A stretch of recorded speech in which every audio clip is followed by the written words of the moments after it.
All right, respect the natural resources and give wildlife their space. Would you look at that? First thing we do is we spot the wildlife. Bloody hell, mate, you must be roasting out there, but look at this. This is why we're in America. Forget the football. Yes, guys, welcome back to another video. Welcome to more GBFC. I know I said about 10 days ago that we were going to do daily vlogs for this tournament. I'll be very, very honest with you. I know that if you've been following me for a while, quite often I make channels and then they kind of just drop off a little bit. To be fair, I often underestimate how much work actually goes in to producing the quality and standard of content that I would want to see, that you guys would respect and want to see.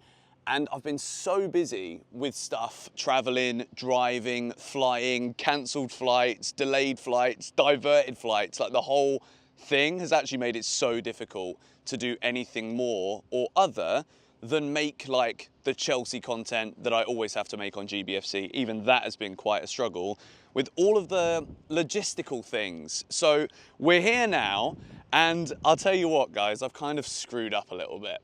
And when I say I've screwed up, it's actually not a screw up, because look at this beautiful place where I've decided to base myself for the next week or so in the Club World Cup. So I'm in Florida right now, and the plan to be in Florida was based on the idea that Chelsea were going to win Group D or Group C, whatever group flipping name it is. But Flamingo have won the group already because they've beaten both S Tunis and Chelsea, who are the teams that could have also finished first. But Flamingo have done it. Flamingo have beaten both of us.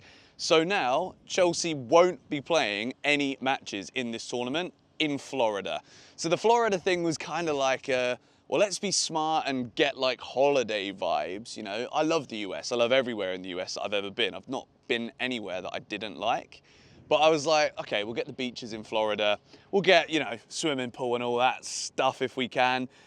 And now Chelsea aren't going to play here. So when I talk about logistical nightmares and cancelled flights, diverted flights, delayed flights and all of that jazz, I've actually made it even harder for myself now, because we're going to have to do more of that if Chelsea get through against S Tunis. So that's a good place to start, really. What do I think about our group? What do I think about the game yesterday against Flamengo?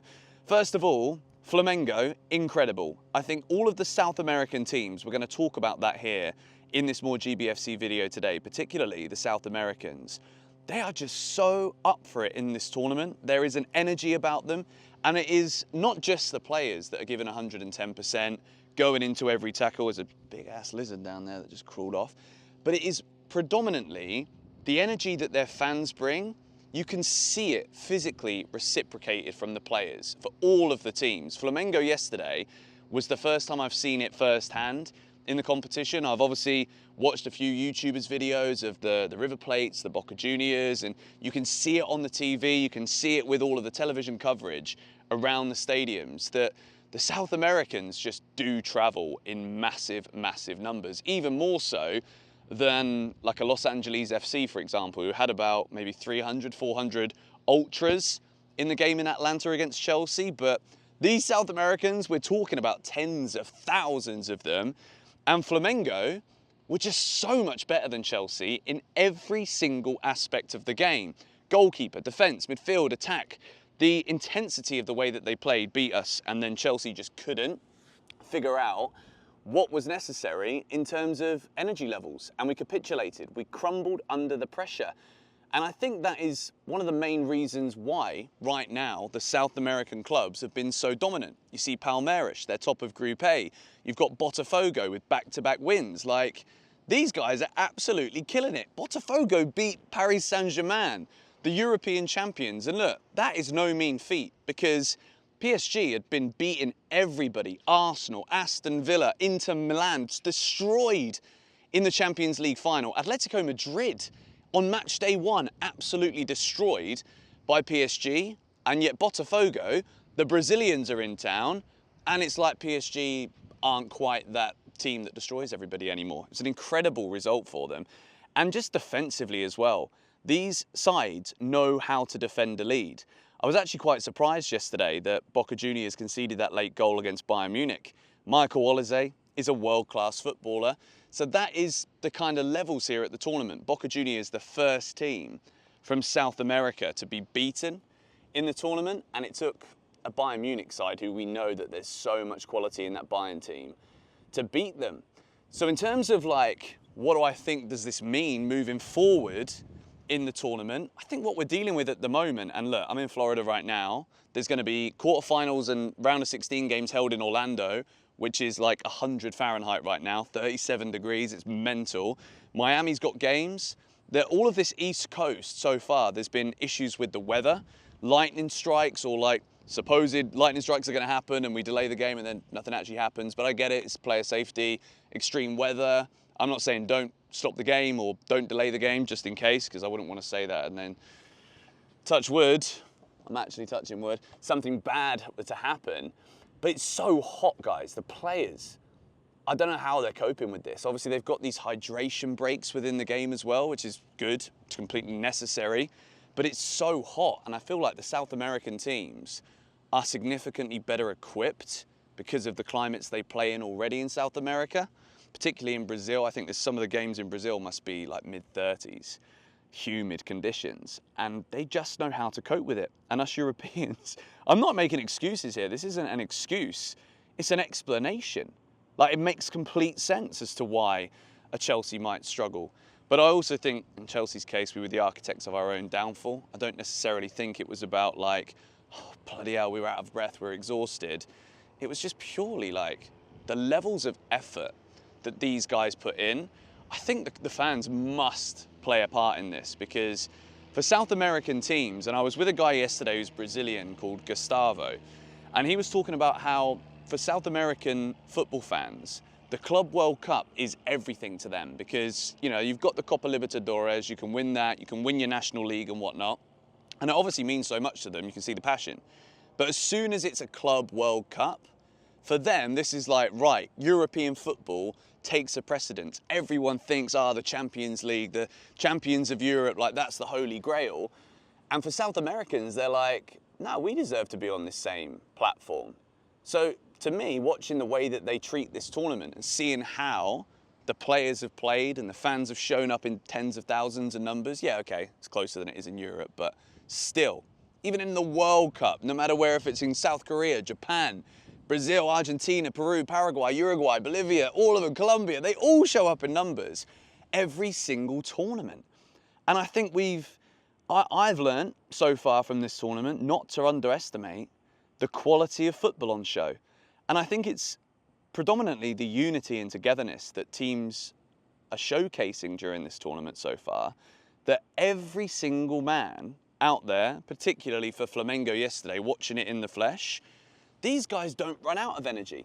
These guys are willing to leave absolutely everything out there on the field.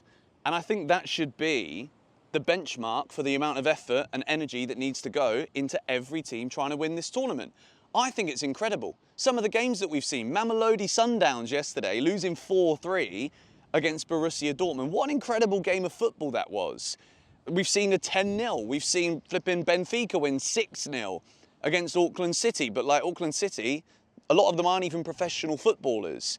And I think this is what the World Cup is all about. Sometimes you're going to get those underdog stories. And even if that underdog story only lasts for 6 minutes in a game of football, these are moments that a lot of these players, a lot of these teams will cherish against the world of football's big boys. So far, people are questioning the attendances, saying, like no one cares about it. I think if you were here, you might think differently, because the people that I'm speaking to, even at the game in Atlanta, right, where there's like 24,000 out of a 70-something capacity, 1,000 capacity stadium, but the people that are there, they absolutely love it. They're all here for it, you know, seeing Chelsea in town or whoever it is they're supporting. I think the tournament has been great so far. And I think, obviously, I'm blessed enough to be here and I'm fortunate enough to be here to cover it with DAZN. But all in all, I'm excited for the rest of it. I think for Chelsea, we have made it so difficult for ourselves now. If we're going to make it anywhere further, we've got to beat Tunis, or at least get a draw against the Tunisian side on Tuesday in Philly. I'll be back there for that.